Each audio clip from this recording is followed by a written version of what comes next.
nakakatuwa rin na at least yung idea namin na nagsimula 3-4 years ago na bumuo ng team at patunayan na kaya ng mga Pilipino, dahan-dahang nagiging reality.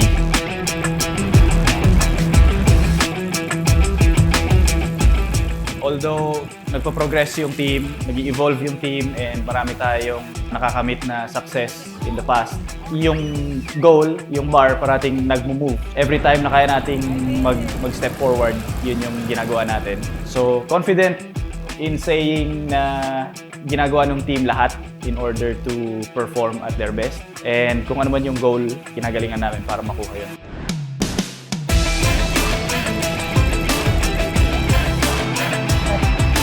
Nung pinili namin sila, ito yung mga type ng character na talagang gusto namin sa team. Responsibility ng pagiging professional cyclist na galing sa Pilipinas. Lalo ngayon, mataas yung pressure kasi halos lahat nakatingin sa'yo and gusto nating mag-perform ng the best na kaya natin. About sa pressure, syempre, hindi mawawala yan sa isang atleta. Kahit sabihin nating datihan na tayo, meron yung time na kinakabahan lalo pag makalaro ko ulit yung mga big guns dito sa Pilipinas at sa mga dayuhan. Sa tagal ng panahon na wala dito sa atin, ito na ulit. Sana magtuloy-tuloy itong ganitong palaro sa Pilipinas. It is my great honor to welcome here in our humble. Ladies and gentlemen, this is the Great Revival. This is return of the Tour of Luzon. And ladies and gentlemen, we are about to find. Siyempre, ako yung last na Pilipino nag-champion. Tapos ngayon, nandito ulit ako sa Great Revival. Pero hindi na as athlete, as a sports director. So, parang hindi ko ma-express yung feeling ko. Parang kinakabahan din ako. Unlike dati na athlete, as ngayon na sports director. Siguro ngayon, makapagbigay ako ng mga key points sa mga laro na dati ko rin na-experience. So, pwede ko din siyang ituro sa mga riders. Plan for today, siyempre, first day. Lahat maninibago pa kasi kumbaga lahat gustong manalo sa stage na to. So ang inaasahan natin is maging safe lang sa unang hour ng karera, tapos hanggang sa last stage may kung dumating man siya ng bunch finish, pwede nating kunin yung stage by sprint. So meron tayong sprinter si Ian Kahukom.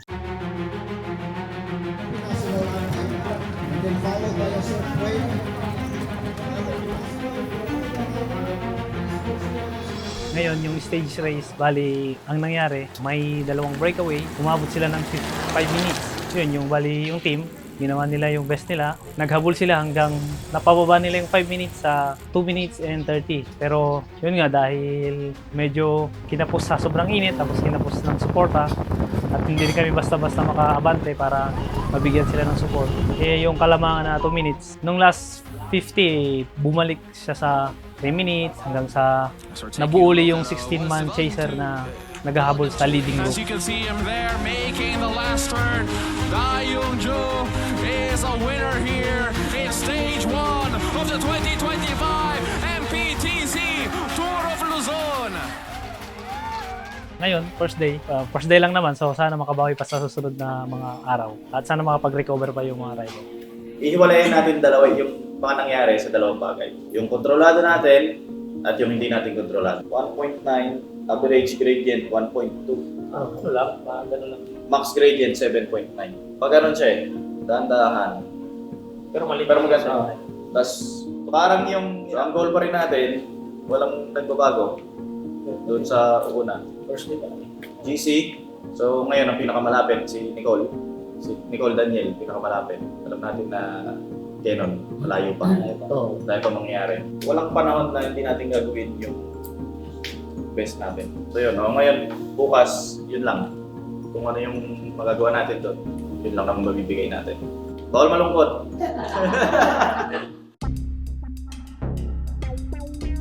I'm Sunshine Joy Vallejos. I'm the appointed Commissar 2 of the Tour of Luzon 2025. This one is the bike check. So, ginagawa natin yung bike check para ma-ensure na in accordance to the UCI regulation yung sukat ng bawat bisikleta. Siguro ang strategy namin ngayon, makuha lang namin yung tamang rhythm namin dahil TTT at mahaba. Siguro kailangan perfect start, hindi pwedeng full gas sa start. Ito, TTT na to, importante pero mas importante yung mga susunod na araw. Follow the rhythm lang at kailangan namin mag-usap-usap sa loob ng karera na stay lang tayo sa ganitong speed, sa ganitong effort, para pare-pareho tayo dumulo. At yun ang tinatawag na team time trial. So stage 2 is team time trial. So ibig sabihin nun, per team, aalis sila ng sabay, isa-isang batch ng team yung pakakawalan doon sa starting area. Meron tayong interval na 3 minutes per team. So ibig sabihin, yung first rider will take off at 9 o'clock and then the following rider will take off at 9:03 and then succeedingly every 3 minutes. So yung top 5 natin na riders, they will have a different interval which is 5 minutes every other team. Not all riders, masasabi mo na kapag magaling sa road bike, ganun na rin ang performance sa time trial. So it's a different skill kasi Ibang muscle group, ibang endurance yung kailangan. Dito hindi. So it's only you and your team na talagang magtutulungan para makuha nyo yung best time doon sa finish. Hindi naman yun na compare sa lahat.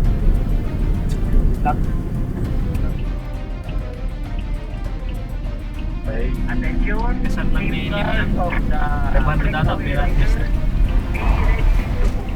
Okay.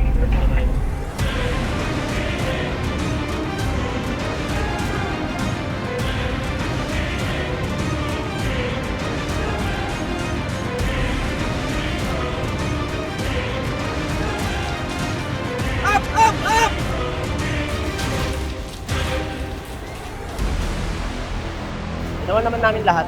Yung speed namin, average, good naman. Go to the flow lang at focus ulit after ng traffic.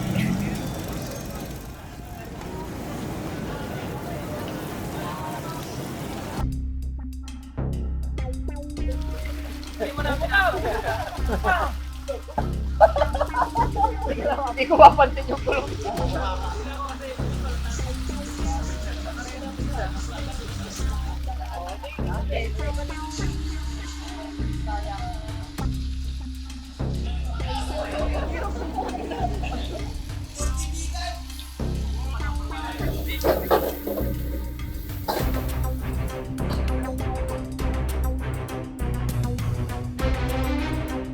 Lahat naman nung ginagawa nating training programs, racing programs, yung structure mismo ng team, yung paghahanda sa mga riders natin is designed para mag-improve yung level ng mga Filipino riders and yung team in general.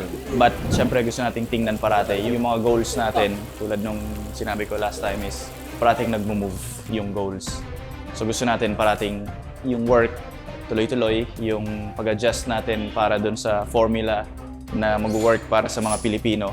Every time na may pwede tayong i-adjust, improve yung mga mistakes na nagagawa natin, kaya nating aminin and palitan and mas mag-improve pa yung team. Bali sa observation ko sa team, nakikita ko na yung team is may goal. Siyempre, pag may goal, isa ang goal. Lahat nagkakaisa. Kung ano yung plano, nasusunod naman. Tapos nakikita ko naman sa kanila na may potential sila na may panalo yung karera. Sa ruta, na napag-usapan naman namin na naitakal namin lahat ng tricky, lahat ng ano. Tapos nakikita namin yung bukas is fit for Ian ulit. So, teamwork para sa stage bukas na flat stage na mangyari ulit yung sa mga nakaraang araw na ginawa. Iba din yung pressure na nafe-feel ko kasi dati as a rider, lalo pag andun ka sa winning break, winning bunch, na pressure ka kasi excited ka na gusto mo hindi ka magkamali kasi isang pagkakamali, pwede kang matalo, pwede kang manalo. So, ngayon naman, pag nasa kotse, nakikita mo yung laro, makikita mo agad na sabi mo, sa isip mo walang radyo, sabi mo sa isip mo na babanat ka na, atake ka na, ganun. So, para sa amin, tulad nun kay Ian. Based naman sa naging instruction sa amin ni Boss, tama namin yung mga mali naming nagawa nung stage 1. Gawin namin na makipagsabayan sa kung ano yung gusto nilang laro. Subukan naming maglagay ng tao sa harap, then save ako ng power sa group. At kung sakali na abutin yung breakaway, kaya ko mag-sprint at ibibigay ko ng buong lakas yung sa araw na to yung kung ano yung magagawa ko. Lagi naman akong ready kung anong ibibigay sa aking trabaho. Sana rin na mas maging maayos kung ano yung mga mangyayari. Kung hindi rin abutin yung breakaway na may makasama sa amin, yun na rin yung kukuha ng, kumbaga, tiwala kami doon sa harap. At kung sakali mag-sprint ako, kung ano yung kaya ko. Alam namin na bunch sprint tapos parating na sa finish line. Alam namin na si Ian mananalo pero pinagdadasal namin na sana perfectly executed yung pag-lead out tapos pagdating sa finish walang crash. Alam namin na 100% kay Ian yung sprint. So pati kami na talagang intense sa loob ng sasakyan. Stage 3 winner from Victoria Sports Pro Cycling Team, ride number 74, Ian Abucom.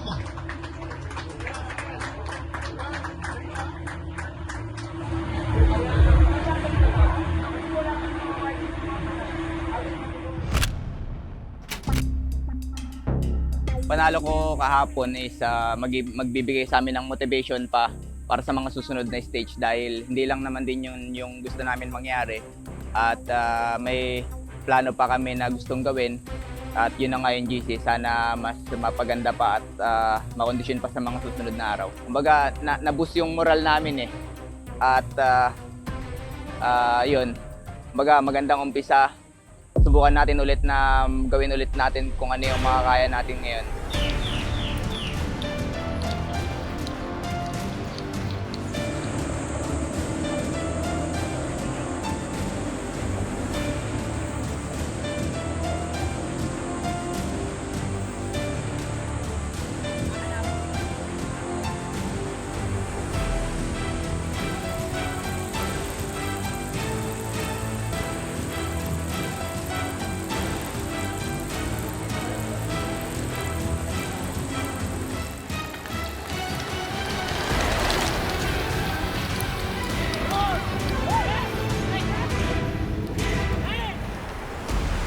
Evidently, teamwork yung nagpo-provide sa amin ng opportunities na magkaroon ng stage wins, and as of the moment, more than halfway through the tour, meron na kaming 2 stage wins with Ian. Kaya namin sabihin na hindi siya tsamba kasi twice in a row and same formula yung ginamit namin, same type of teamwork and same planning. So, yun yung isa sa mga bagay na proud kaming nagawa ng team.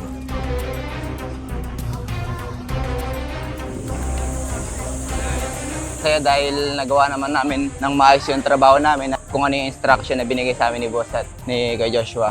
Siguro yung may makasama sa amin sa breakaway para hindi kami mapursige mag-push. At nung naabutan na yung breakaway, yung pumosisyon ako at ilid ako ng mga kasama ko sa harap. Ganun pa rin, makakaasa naman din palagi na gagawin ko yung best ko kada araw. At kung ano yung trabaho ko pa na ibibigay sa akin is gagawin ko rin ng 100%.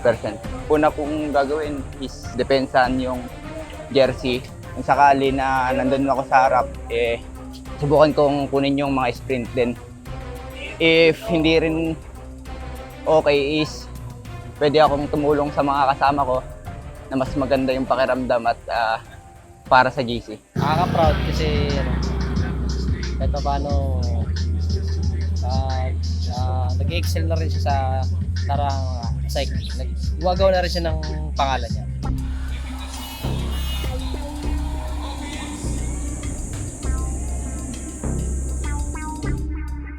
Dapat kami magkaroon ng tao doon, katulad ng ginawa ni Nicole ngayon. At kung sakaling hindi maabutan, try pa rin namin na kunin yung stage 2. Kung ganun ulit ang mangyari at bunch sprint, subukan ko ulit mag-sprint. Sa papel, talo, pero pagdating sa performance natin, nagawa rin natin yung kailangan natin gawin. So wala tayong mahihingi pang iba. Kung ano yung sinugal nating baraha, si Nicole, nandun siya. Kung naging bunch sprint, nandun si Ian. Kung naging breakaway, may chance tayo. So kompleto. So congrats sa ating lahat, pati kay Nicole, syempre. Okay, yung stage kanina, alam naman natin na magiging mahirap yung umpisa. Ang yun expect natin na magiging basag-basag yung karera, hindi masyado nangyari, pero inabangan natin na makakasurvive yung breakaway kasi medyo mahirap maghabol nangyari. Ito yung stage. Clark to Lingayen, 170k. Ganito yung profile niya. So sa umpisa, rolling, Ganun ulit. Same. Same. Hanggang kung saan Okay. kayo kumakaliwa Pit zone. paikot nung sa pit zone. Pag-lag pa sa pit zone, may kakananan doon na maliit na barangay, di ba maliit? Parang diretso lang siya eh. Pagdating mo dun sa pagtok-tok, di ba? Line B kaliwa. Tapos yung pit zone.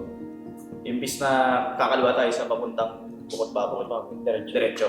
Sa may part, bago magbayan, masikip na bayan nila Apos Soto. Pagbayang bam, or Bistondo, maliit, may mga lubak-lubak. Siyempre, kamukha niya, bukol-bukol. Pwede. Tapos nadaan Tingin na ko, kukontrolin ko ito eh. Ganun ulit, same lang yung senaryo. Ayos! So, pahinga kayo. Mahirap na araw bukas.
Rider number 74, Ian Kahukom.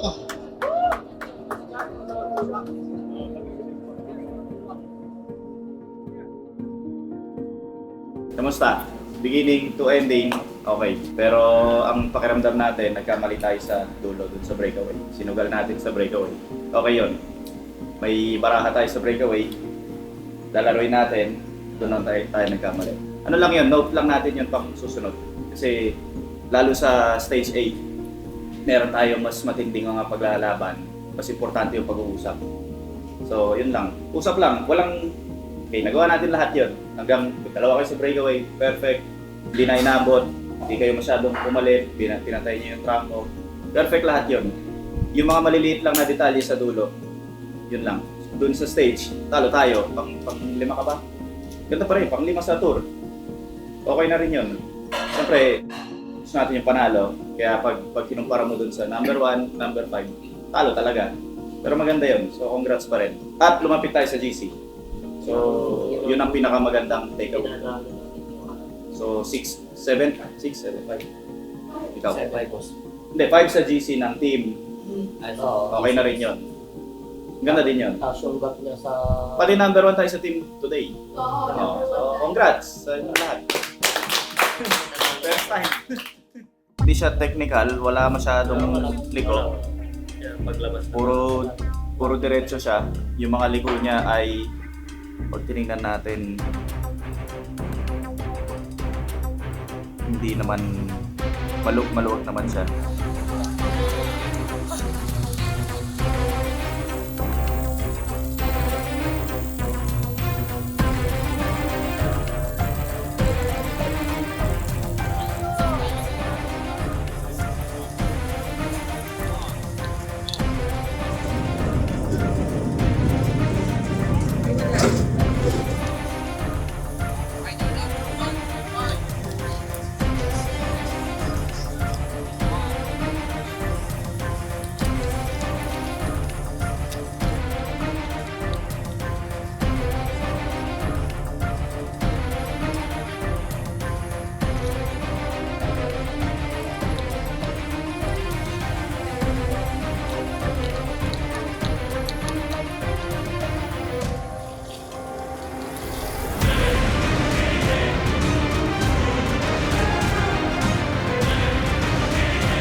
Ayos, so congrats sa atin. Umangat si Nicole sa third, sa GC. So ngayon, meron tayong matinding trabaho bukas. Kung ano yung pinag-iisipan natin nung umpisa, bukas, totoo na siya. Katulad ng lagot natin ng unang araw na tayo yung pinakamalakas na team dito. Patunayan natin na Yun lang yun. hindi ka na dito. Ikaw lang daw nagsabi nun. Hindi. Pero, Yun talaga. Ay po ba, hindi po ba Yun ang paniniwala natin. Oo. Sino po sa recommendation ng kanya? Di ba? Kung ano yun. Isang araw lang iniintay mo, hindi ka nakarating. Ngayon, ito na yun, bukas. Hindi ka makarating. Huwag ka muna. Focus ka muna sa makarating ito sa paa. O, yun na. Yung panalo, yung resulta, yung mga jersey, epekto yan ng magandang trabaho. So, ang focus natin bukas, kung ano yung pinakamagandang trabaho na kaya natin ma-produce. So, bukas, enjoyin nyo. Bihira yung opportunity na meron tayo ngayon. Kita nyo naman yung team. Lahat. Galing kay Joel, kay Mang Tess, kay Maan, kay Chef, kay Elnor, kila Dandan, Jobert, Support kami. Banjo. Hindi ko man. Lahat yan. So, ang kagandahan dyan sa pressure na yan, na i-spread natin sa isa't isa. Lahat tayo nagtatrabaho. So, bukas, yun lang. Bukas ulit natin pag-usapan bago Ayos, para... muling araw. Miguel. Miguel, stage 1. Karanta ka na. Kumanta ka na nga muna. Hindi pa namin naririnig, sir. Okay. Hindi pa namin naririnig, sir. Meron ba? Hindi lang pala kami. Yun. Ang Yan. trabahong pinasok ko. Okay. Ito na yun. Ay. Tapos lilipad na kayo. Sa Europe na mabubugbog na ulit kayo doon.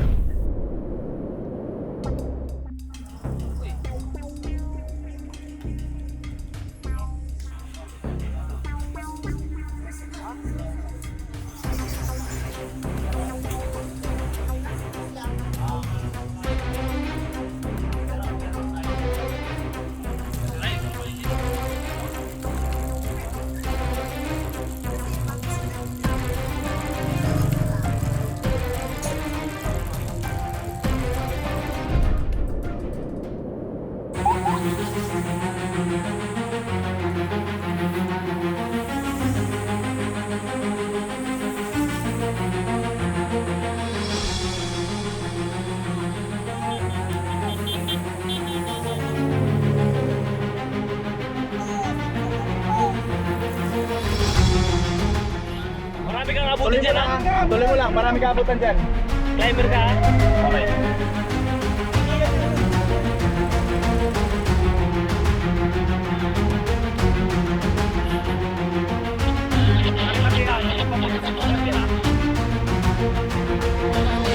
Si JP Morales at yung sa kampyong cycling team na si Jordan yung siguro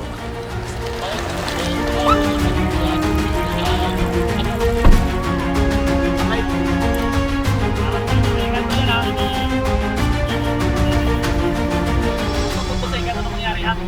Tapos, huwag ka masyado dyan, ha? Oo, ano, huwag ka masyado mag-push dyan, ha? Kaya yung pinakamalakas dyan. Oh, Panjiban. Oo. Sorry. Oh.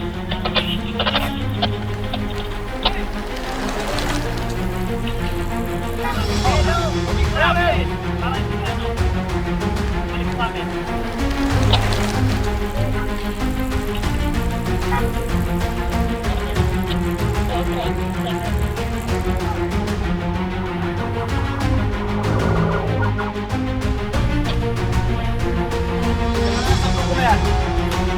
Ikaw pinakamalakalit yan, ha? Balik bike! Nicole! Balik bike sa harapan, ha? Balik bike sa harap! Oo nga, balik bike!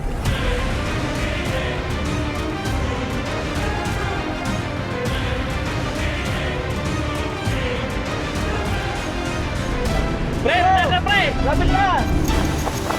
Kay Pascual yun, kay Pascual!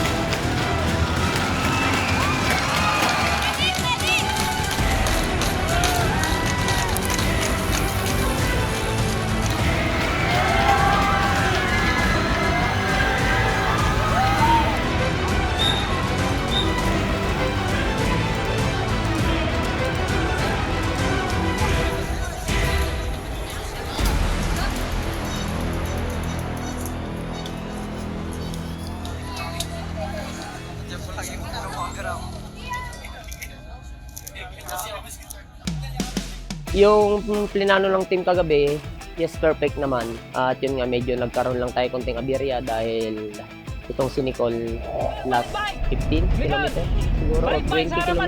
Balik bike sa harap! Oo nga, balik bike! Flat siya.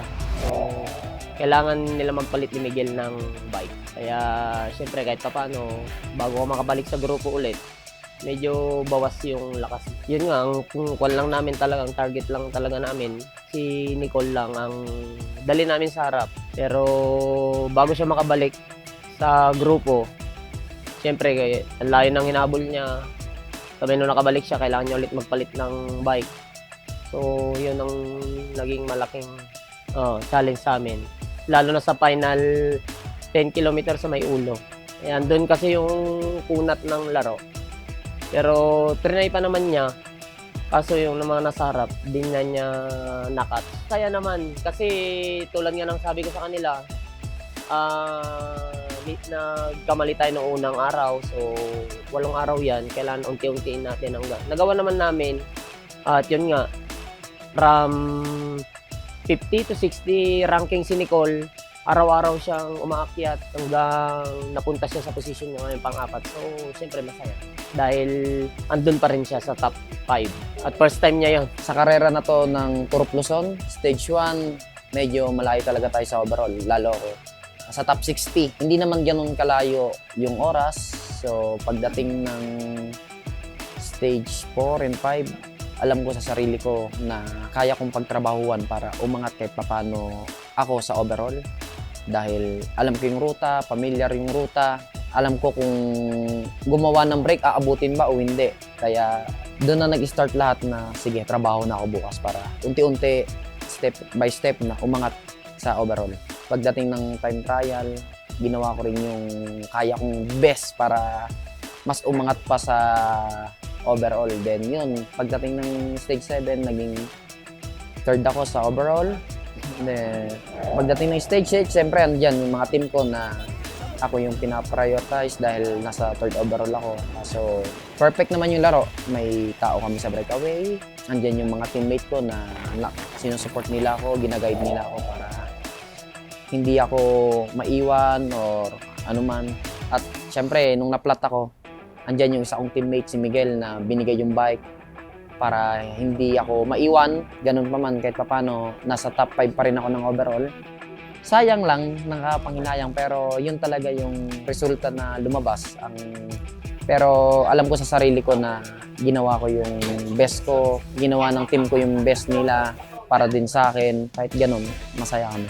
Proud na proud dahil ito yung team na talagang masasabi kong professional at professional ang turing sa akin. Tour of Luzon 2025 for Victoria Sports. Overall, sobrang gandang experience for the team. First time namin mag-race ng big home race namin. Sobrang na-appreciate namin yung support ng lahat ng supporters and fans ng team. And nakakatuwa, feeling namin lahat ng teams sa Pilipinas nag-step up para sa race na to. So, isang malaking level up for all the Filipino riders. And for Victoria Sports, syempre, we had the chance to get yung mas maraming stage wins and mas maraming jerseys and mas maraming success.